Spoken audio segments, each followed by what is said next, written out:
আজ পবিত্র গুরু পূর্ণিমা। পবিত্র গুরু পূর্ণিমা উপলক্ষে শ্রীমৎ স্বামী ভূতেশানন্দজির কিছু প্রশ্ন উত্তর প্রসঙ্গ। প্রশ্ন: মহারাজ, গুরুকে? উত্তর: গুরু গীতায় গুরু শব্দটির তাৎপর্য এইভাবে ব্যাখ্যা করা আছে: গুণ শব্দাশ্চন্দকার সাধু শব্দসন্ন স্তন্নিরোধক অন্ধাকার নিরোধিতাং গুরুরিত্বাভিধীয়তে। গু শব্দের অর্থ হলো অন্ধকার, রু শব্দের অর্থ নিরোধক। অন্ধকার বা অজ্ঞানকে যিনি নিরুদ্ধ করেন তাকে গুরু বলে। গুরু স্তোত্রে আছে: অজ্ঞানতিমিরান্ধস্য জ্ঞানাঞ্জন শলাকয়া চক্ষুরুন্মিলিতং যেন তস্मै শ্রী গুরবে নমঃ। অজ্ঞান তিমিরে আচ্ছন্ন ব্যক্তি চক্ষুকে যিনি জ্ঞানরূপ শলাকা দ্বারা উন্মোচিত করেন তিনিই গুরু। প্রশ্ন: সদ্গুরুর লক্ষণ কী? উত্তর: সদ্গুরু কোনো আকাঙ্ক্ষা বিষয় কামনা থাকবে না। গুরু যদি শিষ্য করে তার সঙ্গে কারবার করেন তাহলে হবে না। গুরু সদ্গুরু হলে তার সান্নিধ্যে এলে মন শুদ্ধ হবে। সেই গুরু যে পথে নিজে চলবেন সেই পথ শিষ্যকে বলে দিতে পারবেন। সেই পথে শিষ্য চললে পবিত্র জীবনযাপন করতে পারবে। প্রশ্ন: গুরু কৃপা কী করে হয়? উত্তর: গুরুর কৃপা হয় গুরুকে ভালোবাসলে। এখন বলবে ভালোবাসা কী করে হয়? না, ভালোবাসতে বাসতে। প্রশ্ন: গুরুর প্রতি শ্রদ্ধাভক্তি কীভাবে হয়? উত্তর: বহু জন্ম ধরে একটু একটু করে শুভ কাজ করতে করতে তার একটা শুভ ফল জমা হয়। এইভাবে জমতে জমতে যখন ফল খুব বাড়ে তখনই গুরুর প্রতি ভক্তি শ্রদ্ধা হয়। প্রশ্ন: গুরু পূর্ণিমার বিশেষত কী? উত্তর: পবিত্র গুরু পূর্ণিমা তিথিতে ভক্তেরা তাদের নিজ নিজ গুরুকে শ্রদ্ধা জ্ঞাপন করে থাকেন। গুরু পূর্ণিমাকে ব্যাস পূর্ণিমাও বলা হয়, কারণ এই তিথিতে ব্যাসদেব জন্মগ্রহণ করেছিলেন।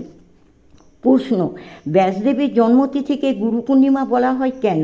উত্তর: এক কথায় বেদ উপনিষদের দুর্ভ তত্ত্বগুলিকে পুরাণাদির রচনা দ্বারা সর্বসাধারণের কাছে সহজবোধ্য করেছেন বলে ব্যাসদেব গুরু নামে পূজিত।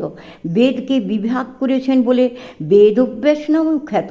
এছাড়া তিনি সমস্ত উপনিষদের মূল বিষয়গুলিকে সুশৃঙ্খলভাবে লিপিবদ্ধ করে ব্রহ্মসূত্র রচনা করেছেন। অষ্টাদশ পুরাণও তাঁরই রচনা বলে কথিত। আবার মহাভারতও তাঁরও রচনা। মহাভারতেরই অংশবিশেষ গীতা, যাতে সকল শাস্ত্রের মূল বিষয়গুলি অতি সহজভাবে লিপিবদ্ধ করা হয়েছে। মহাভারত ও পুরাণাদি ছাড়াও ব্যাসদেবের রচনা বলে কথিত একটি সংহিতা গ্রন্থও আছে, যাতে হিন্দুদের আচার পদ্ধতির বর্ণনা আছে। 19টি সংহিতার মধ্যে ব্যাস সংহিতা অন্যতম। গুরু চিনব কী করে? উত্তর: গুরুর প্রধান গুণ হচ্ছে তিনি শাস্ত্রজ্ঞ এবং ব্রহ্মনিষ্ঠ হবেন। তাঁর আচরণ শাস্ত্রসম্মত হবে।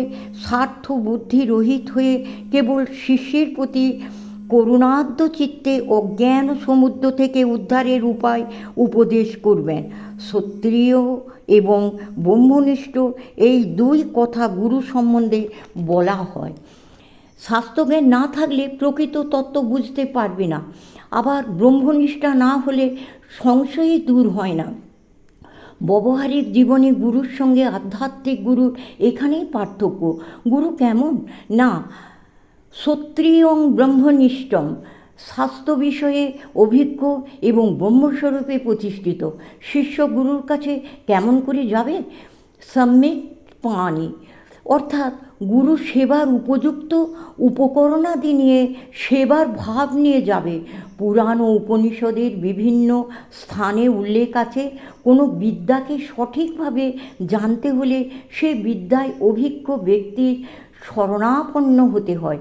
বিশেষত আধ্যাত্মবিদ্যা সম্বন্ধে নির্দেশ আছে যে যারা সংসার দাবানলে তপ্ত সংসারের দুঃখ তাপে জর্জরিত, তারা দুঃখ নিবৃত্তির জন্য গুরুর কাছে গিয়ে একান্তভাবে উপদেশ প্রার্থনা করবে কিভাবে এই ভবসমুদ্র থেকে উত্তীর্ণ হব। আমার প্রকৃত আশ্রয় কোথায়? কী বা সাধন পদ্ধতি গ্রহণ করব। কৃপা করে আপনি আমাকে রক্ষা করুন, আমার সংসার দুঃখ নিবৃত্তির উপায় বলে দিন। প্রকৃত গুরুর যেমন কতকগুলি বিশেষ গুণ থাকা দরকার, তেমনি শিষ্যেরও, অর্থাৎ যে গুরুর কাছে থেকে উপদেশ ও নির্দেশ পেতে চায় তারও কতগুলি বিশেষ গুণ থাকা দরকার, তবেই গুরুর নির্দেশ কার্যকর হবে। সেগুলি হলো পবিত্রতা, গুরুর প্রতি শ্রদ্ধা ও তার কথায় বিশ্বাস। রামকৃষ্ণের সঙ্গে প্রশ্ন, রামকৃষ্ণের সঙ্গে গুরু পরম্পরার বিশেষত্ব কী? উত্তর, শ্রী রামকৃষ্ণের পার্শ্বদরাই সকলে শ্রী রামকৃষ্ণকেই একাধারে গুরু এবং ইষ্ট বলতেন। সেই অনুসারে তাঁদের সম্প্রদায়ের গুরুরা কেউ নিজেকে গুরু মনে করেন না, তারা নিজেদের শ্রী রামকৃষ্ণের সাধনধারার ধারক ও বাহক মাত্র মনে করেন। ঠাকুরই গুরু, তবে প্রথমে দীক্ষাগুরুর ভিতরে তাকে ভাবতে হয় এবং দ্বিতীয় পর্যায়ে দীক্ষাগুরুকে ইষ্টে লয় করতে হয়। ধ্যানের পক্ষে এটাই সহজ এবং স্বাভাবিক প্রণালী। এই জন্য দীক্ষাগুরুকে প্রথমে সংক্ষেপে ধ্যান করে পরে তাকে ইষ্টে লয় করে ইষ্টের ধ্যান করে যেতে হবে। সচ্চিদানন্দই গুরু, তিনি সর্বত্র বিরাজমান, তিনি সব সময়ে সকলের অন্তরে রয়েছেন, তিনি সত্যিকারের গুরু, তাকে হৃদয়ে ধ্যান করতে হবে। দীক্ষাগুরু হলেন পথ, তিনি সেই পথ শিষ্যকে নিয়ে যাবেন পরম গুরুর কাছে, তার কাছে পৌঁছানোই শিষ্যের পরম লক্ষ্য। শ্রীরামকৃষ্ণদেব বলতেন সকলেরই গুরু সেই এক সচ্চিদানন্দ, কিন্তু যেহেতু আমরা তাকে সাক্ষাৎভাবে ধরতে পারছি না, এই জন্য সাধনের সহায়ক রূপে কোনো মানব গুরুকে আশ্রয় করতে হয়, আবার মানব গুরুর প্রতি ঈশ্বর দৃষ্টি রাখতে হয়। শাস্ত্রের এই নির্দেশ, অর্থাৎ মানব গুরু হলেন সেই ঈশ্বর গুরুর প্রতীক বা প্রতিমা।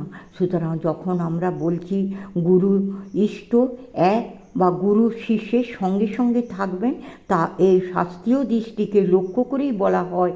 মানব গুরু সাধ্যানুসারে শিষ্যকে চরম লক্ষ্যে অর্থাৎ ঈশ্বরানুভূতিতে পৌঁছাতেই সাহায্য করেন, কিন্তু সচ্চিদানন্দ গুরু সাধককে তাঁর স্বরূপ প্রাপ্তির পথে এগিয়ে নিয়ে যান এবং তিনিই সাধকের সাধন পথের সর্বদা সঙ্গী, পথ নির্দেশক ও চরম লক্ষ্য। কৌতূহল চরিতার্থ করবার জন্য দীক্ষা নেব এরকম যেন না হয়। গুরুর নির্দেশের প্রতি পরম নিষ্ঠা থাকা চাই। শিষ্যের চরিত্র শুদ্ধ হতে হবে। গুরু এবং শিষ্য উভয়েরই চরিত্র শুদ্ধির উপর সমান গুরুত্ব দেওয়া হয়েছে। শিষ্যকে বিনীত হতে হবে, উদ্ধত নয়। গভীর শ্রদ্ধার ভাব না থাকলে গুরুর আশ্রয় নেওয়া সম্ভব নয়, কিন্তু গুরুকরণের পূর্বে তাকে যথাসম্ভব পরীক্ষা করে নেওয়া প্রয়োজন হলেও গুরুপদ বরণ করার পরে নিষ্ঠার সঙ্গে তার অনুসরণ করা শিষ্যের একান্ত প্রয়োজন। গুরুর জ্ঞান ও সম্ভার গ্রহণ শিষ্যের নম্রতায় তাকে উপযুক্ত আধারে পরিণত করে। বিনয়, ঐকান্তিকতা, পবিত্রতা এবং সেবার মনোভাব না থাকলে গুরুসঙ্গ করে কোনো লাভ হবে না। সূত্র ধর্ম জীবন, স্বামী ভূতেশানন্দজি সংগৃহীত তথ্য। জয় ঠাকুর, জয় মা, জয় স্বামীজি, জয় গুরু।